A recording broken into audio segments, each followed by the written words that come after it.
Welcome back to Inside the Tank. Now, usually this is the part where I say something kind of cringy, a little bit witty, something that's going to be like, James Hardy's the best player of all time or something like that. No, not today. There is a lot to talk about. Not a whole lot of good, to be honest, because the Steelheads played a couple of really... One of the games was rough, the other one not so much, but we are 1-1 on this weekend, so I guess we'll talk about the first game first, which... was the Pink at the Rink game against the Peterborough Petes on Friday night. So for those of you, I just want to take a brief moment to say this. For those of you who actually did go to the game on Friday, thank you on behalf of all of us, on behalf of the Steelheads, on behalf of the fans. Thank you for purchasing a ticket to go out to that game because it was a huge, huge game that supported a lot of people. And the jersey auctions are still going on. There's still time. I believe it ends tomorrow at 10 o'clock, so you might want to get on that if you haven't already done so. But that was a huge game for such an amazing cause. And the ceremony at the beginning of the game was something that, it brought me to tears a little bit. Because even though I was not there in person, I was watching from home. So that was something that was very touching, super heartfelt, and something that, you can't look at it and say, I didn't shed a tear. It was beautiful. To put it in to words, which is very hard. The score, on the other hand, for the game, not so much. I've always said through the entire season, they need to stay out of the box. They need to stay smart. Don't play dumb. Okay, that's fine. First period starts. Connor Smith goes off for high sticking. The Steelheads are on the power play. Okay, nothing comes of that. A couple minutes later, Xander Vecchia goes off for tripping. Kai Schwint goes off for hooking. Almost within the exact same amount of minutes. It's within 15 seconds. What does that lead to? Brennan Hoffman feeds it to J.R. Avon, up to Chase Stillman, and the Petes take a 1-0 lead. Not something that you want to see, especially against a team who is coming into this. They weren't doing amazing, but they also weren't doing terrible. They just acquired Brennan Hoffman from the Flint Firebirds, so you obviously expected him to be a force to be reckoned with, so much so that they actually had to do this. So, first period, the Petes lead 1-0. 21 seconds into the second period, doesn't Chase Stillman score again? It was unassisted. So they are now 0 for 2 on the penalty kill because the Xander Vecchia penalty brought them to 5 on 4. And the Kai Schwint hooking call brought them to 5 on 3. Obviously, the first goal from Chase Stillman was, a power play goal. Second one wasn't, which is good. But they didn't look great in this game. They didn't look like they were ready to play. They looked kind of tired, very sloppy. It's a lot of what they were playing like last week, but just they did not look good through that first period at all. Second period starts, that's fine. Connor Lockhart goes off for boarding, so this is a chance for a Steelhead to get back in the Steelheads to get back in the game and onto the board. Nothing comes of it. So that's fine. They play through another probably 10 minutes into the second period. Chase Stillman gets the second period hat trick. You never, ever, ever, ever, ever want a player like that to score. He does. So this is the thing that I was saying last time is you need to find a way to shut down their stars. Chase Stillman, Brennan Hoffman, all of the guys like Nick Lardis, who's their rookie. You need to find a way to shut them down. What happens? Didn't happen. So it's 3-0 for the Petes. A couple minutes later, Tommy Pertler scores what would eventually be the game-winning goal. Brennan Hoffman gets the assist on that. Sahil Panwar, probably about a minute and 55 seconds later. That's all she wrote. Beglieri's night was done. 5-0 Petes in the second period. Now, at this point, I was thinking to myself, I know that it was going to be a challenge to play these guys going into tonight, or going into Friday night, rather. But this is just ridiculous. They had almost no fight, no pushback. There was nothing there. They just did not play like we're used to seeing them play at all. So Beglieri goes out. Leanders comes in the third period. Isaac Enright takes a roughing penalty. So does Sean Spearing. They got into a little bit of a scrum a minute into the third period. Zach Lavoie gets one back, so now it's 5-1. And obviously it sparked a little bit of hope for fans thinking that, oh, you know what? They might be able to come back from this. And I think at one point too, we have an Instagram group chat with a bunch of us Steelhead fans, and Jordan Davidson, who is a good friend of ours, and I will obviously link his channel in the description down below. He's done some pretty kick-ass videos that you should definitely go check out as well. He said at one point in the group chat, if the Steelheads end up coming back, he'll do the one chip challenge. And if you don't know what the one chip challenge is, you probably can go look it up for yourself. So this was before Zach Lavoie scored, and I'm just like, are you sure this is a good idea? Because you're playing a dangerous game with a team who is perfectly capable of that, and I think I'm going to jinx them. So Lavoie scores, and then we're all thinking, okay, you know what? Maybe this could happen. Brian Zanetti takes a high-sticking penalty. Nothing comes of that. Chase Stillman scores his 4th of the game. And at that point, I think everybody in the arena was just, the energy was just gone. There was nothing left. Exactly a minute later, Nick Lardis scores another one for Peterborough. It's now 7-1. Brennan Hoffman takes a delay of game penalty. Bryce Cook gets one back on the power play, and then Owen Beck, just too little too late, scores another one with 3 minutes to go in the third period. It is 7-3 final. That was not a good game. I am not going to lie to you guys. I would usually say that, we'll get them next time or something like that. And you know what? You can't always be a homer. Despite the fact that I may be super passionate about this team, I'm also realistic when I say this game was not good. You need to play better than you've been playing, especially in this game. It was a huge night, and there was a lot of pressure on a lot of people, I would imagine, that, it's a night where, how do I word it? The tradition of Hockey Fights Cancer is brought to the ice. And, I think there was probably going to be a little bit of jitters there. I would not be surprised. But they did not play well at all during that game, which, you know what? Sometimes you have to lose really bad in order to get a good game. So they had a day off on Saturday, came back. Ottawa came into town today. Alessio Beglieri is going to get the start for the Steelheads, and apparently it's Bellieri. We've been pronouncing his name wrong this whole time. Max Donoso gets the start for the 67s, and he has been red hot. They all have. The Ottawa 67s were 17-1 going into tonight. The best team in the league, best team in the Eastern Conference. This game was one that I was not expecting them to win. But despite the fact that they are 17-1, or they were 17-1, they put up a decent fight, at least for the first half of the game. Okay, so, first period starts. It's looking good. The Steelheads are out shooting them. Chris Barlas comes back. Will Guerrier, passes it up to Anthony Constantini. Chris Barlas breaks in. 1-0, 67s. And it's pretty funny because, of all people to take the lead first, Chris Barlas, who is a good friend of the podcast, was able to absolutely snipe it. I mean, there's no other way to put it. He rifled it into the back of the net, and there's nothing he could have done about that. That's fine.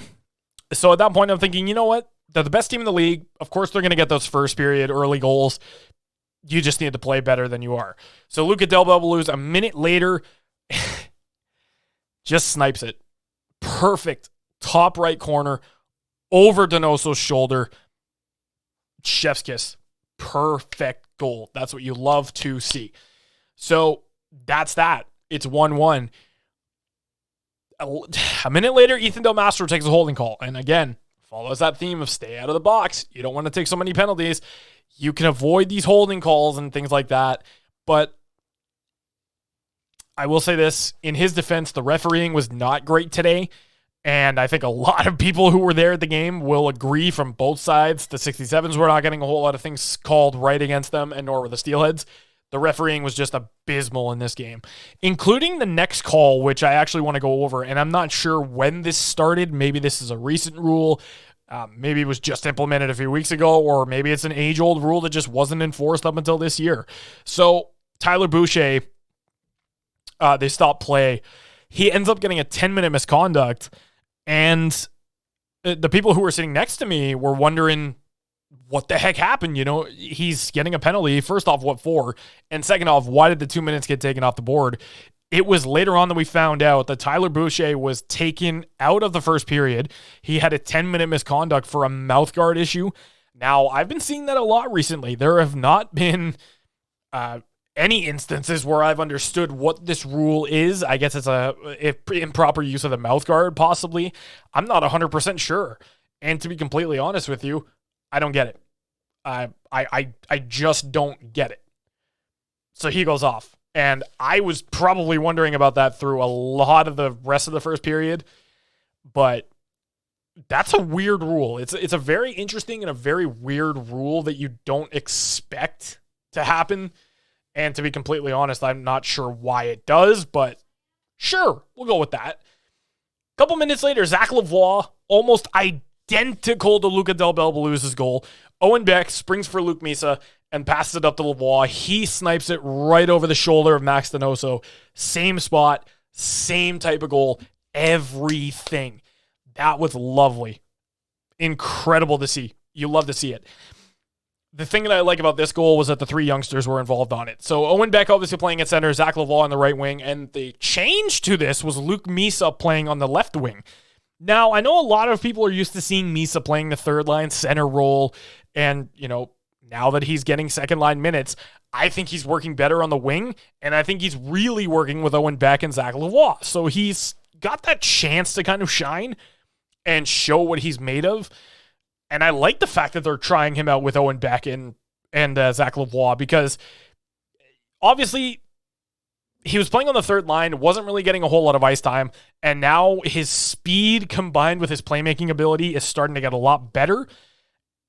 And now he's paired up with the best defensive forward on the team in Owen Beck and a really, really good sniping right wing in Zachary Lavoie. That's what you love to see. Speaking of Luke Misa, just under 3 minutes later, he goes off for a kneeing penalty. Sucks. You'd never want to get into that. A minute later from that, Luca Pinelli goes off for hooking, so it's now 4-on-4. Xander Vecchia goes off for hooking. So now it is a 4-on-3, and that's very rare to see a 4-on-3 in a game. I guess it was so close.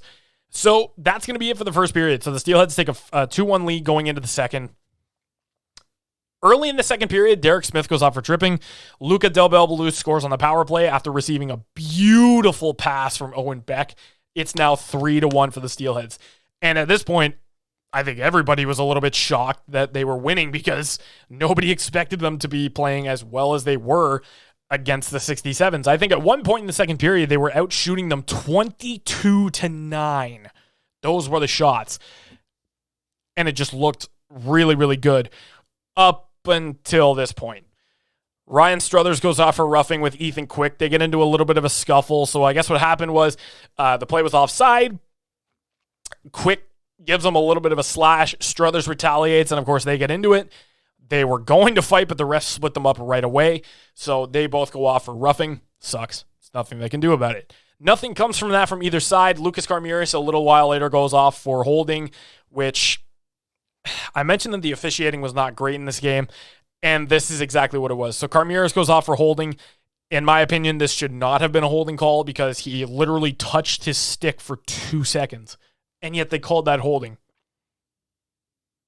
I'm going to let you watch that back and see what I'm talking about, but this is just ridiculous. That should not have been a holding call. Thomas Searman converts on a chance from Tyler Boucher. It's now 3-2. So at this point, you're just like, okay, you know what? You need to tighten up. You need to just not play like you don't want to win. And just play solid. Shut them down like you're known to do.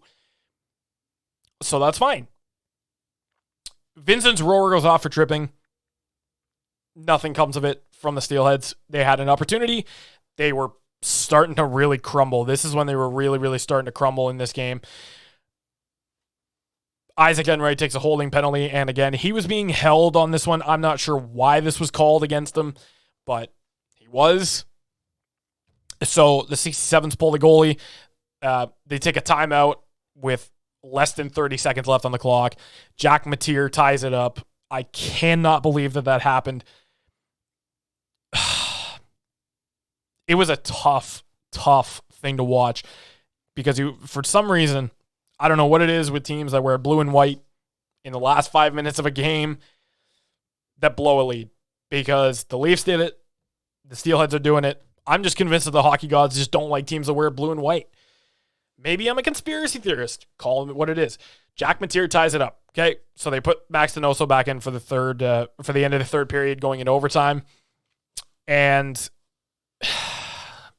this is a name that everybody's going to remember, is Max Donoso. He gets the assist.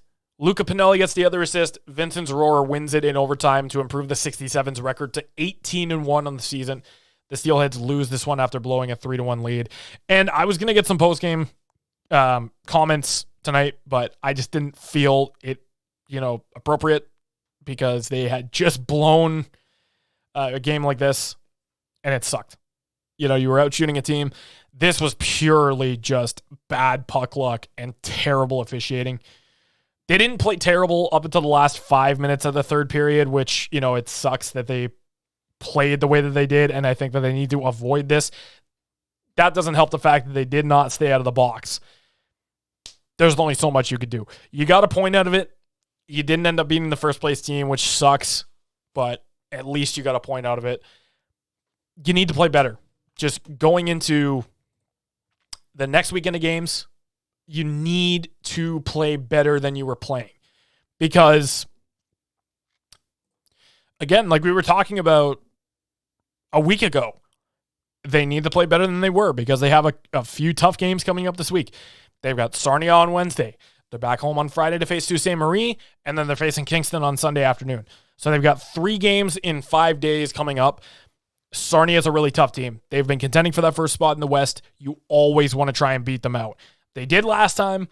You want to make sure that you're playing to the best that you can play. Obviously coming with a fierce amount of strength, or the Sault Ste. Marie Greyhounds. They're kind of coming out of nowhere. You want to play against them really, really tough. And, of course, you obviously want to beat Kingston, who is very close to overtaking their spot in the Eastern Conference. They need to play better than they were, or else they will get shut down. That's not what you want to see. They played okay in the second game this weekend. First game was not near anywhere what you wanted it to be. There's just nothing more I can say. They need to play better. They need to stay out of the box, play better. Their turnovers weren't bad. They just need to play better. They put in the effort the second game. First one, there was none. They need to play better. That's all I can say. Thank you very much for watching. If you enjoyed this video, don't forget to hit the subscribe button, hit that little bell notification for all future content, and follow our social medias down below so you never miss a piece of content coming out when we tweet about it or post about it on Instagram. Thank you very much for watching. I've been your host, Tyler Rains, and I'll see you in the next one.